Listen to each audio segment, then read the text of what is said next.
অঙ্কন আজ কিন্তু result out, first second third এর মধ্যে কিন্তু থাকাই চাই। মামা মামি যদি ফার্স্ট সেকেন্ড থার্ড এর মধ্যে না থাকতে পারে তাহলে কি আমরা সত্যি সত্যি আশ্রমে দিয়ে আসবে? হ্যাঁ, টপ না করতে পারলে তো সেটাই করব, চল।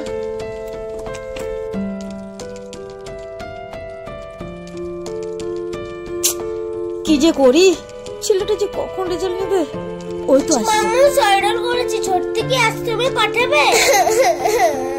ইয়েস, আমার ছেলে তো স্কুলের মধ্যে টপ করেছে, আর অঙ্কন তো 6 রোল করেছে।